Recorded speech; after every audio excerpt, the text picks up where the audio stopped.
Sir, the resolution itself is very badly drafted, but it draws attention to one of the most pressing problems of this country. Full employment is an objective of every kind of economy in this world, whether capitalist, socialist, communist, or mixed economy. Therefore, it is also one of our objectives. But then we are not able to find out whether we are proceeding on the road of greater employment or greater unemployment. I am afraid that thinking on this matter is today so confused and contradictory that unless we can have a rational comprehension of the whole problem, we are not likely to make any headway. Therefore, I want to define how we should approach this problem. First of all, this is not a single problem but two different and distinct problems. We should not confuse total unemployment with partial employment or underemployment. These are two different things that have to be dealt with in entirely different fashions, but unfortunately, when we speak of 15 or 9 million unemployed, nobody knows how many of these are really totally unemployed and how many are suffering from seasonal or partial unemployment. Total unemployment is an urban phenomenon. It is only in cities and towns you have people who have to work whatsoever. In the rural areas, it is always a case of partial unemployment or seasonal unemployment. Therefore, the first thing to be done in order to solve this is we must devise a machinery to ascertain how many are totally unemployed and how many are underemployed. So I do suggest that every municipality in this country should maintain a register of the unemployed. Of course, we have now the labor exchanges. Unfortunately, they are not to be found everywhere and all unemployed do not register themselves there. Therefore, I suggested that in every municipality there should be an unemployment register and propaganda should be done among the unemployed and they should first register themselves in the municipal register. Similarly, I would suggest that in every village panchayat there should be a register where people will register themselves for underemployment, because during the harvest season there is actually shortage of labor in the villages rather than the reverse. Therefore, there would have to be different kinds of registers to show in what season you want to give employment and to devise suitable employment. Then, secondly, we have to realize that so far as total unemployment is concerned, the only way is to develop industries and social services. The word employment is also used very loosely. In the Ambar Charkha, if a man gets 40 or 60 paisa, it is called employment. That will not do. We must define employment as giving him work which will give him living wages. Any work which does not give living wages should not be called employment. If we have to give living wages, the only way of doing it for the totally unemployed is to develop our industry and expand our social services. So far as social services are concerned, there is enormous scope for expansion. Why should you not in this country have one teacher for every 20 children? Why should we have one teacher for 40 children? Immediately we can increase the strength of teachers by lakhs.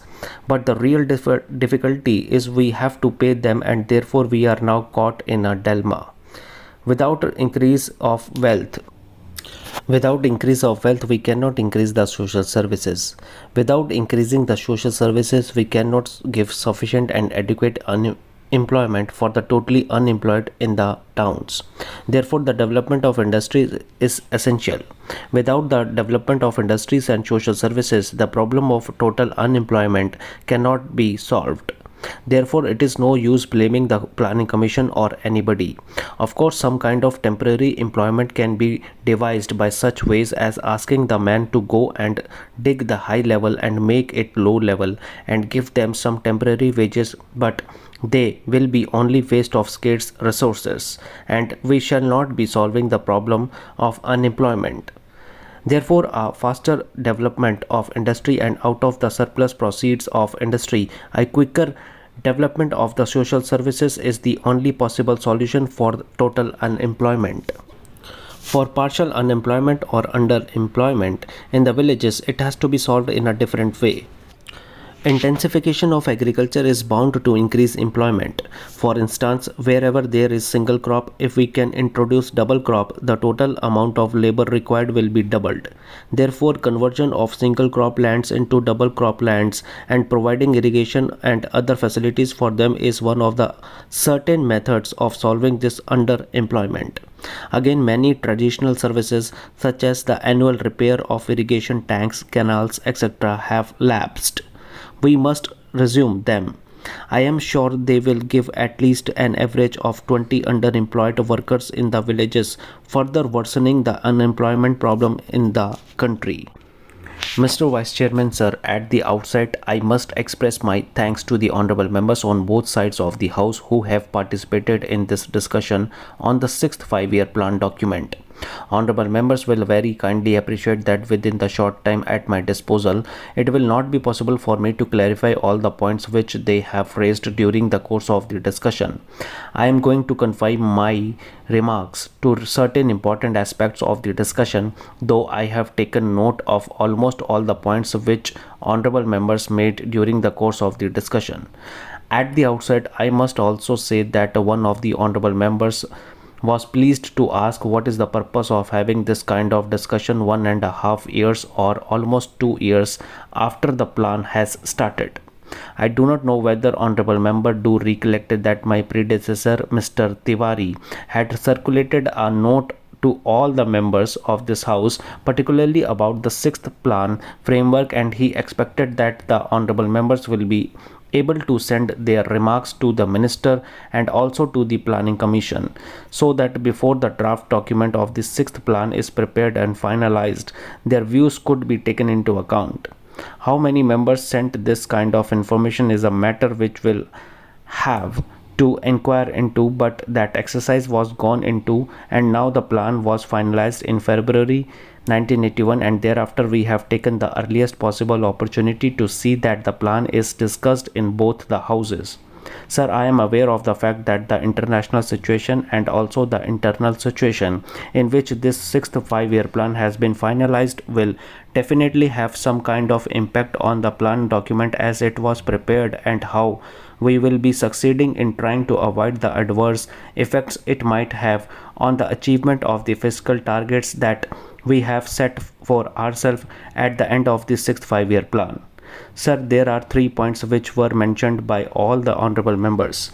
The first was that the plan was prepared with 1979-80 as the base year, and thereafter there has been a price rise of a considerable order.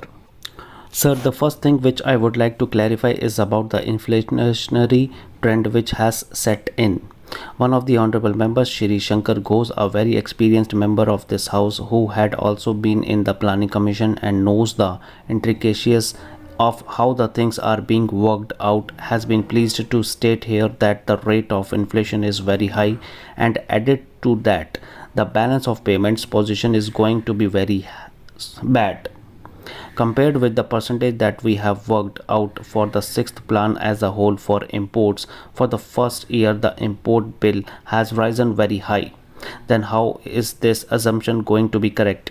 That is the point, and a very valid point which we have raised during the course of the discussion.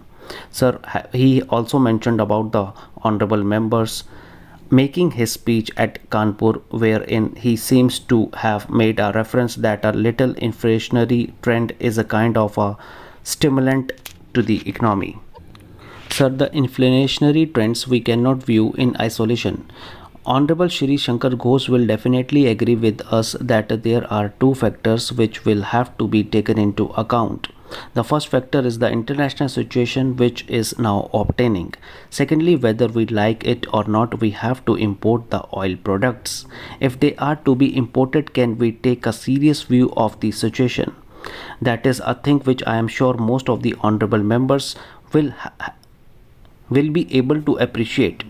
The second aspect is, why is it that we have such a high import bill in 1980-81 when the plan itself commenced and when we were talking in terms of 9%. Immediately in the very first year it jumped. I am sure that most of the honorable members are aware of the fact that it is on account of the kind of legacy that this government got. I would not like to dilate on that issue.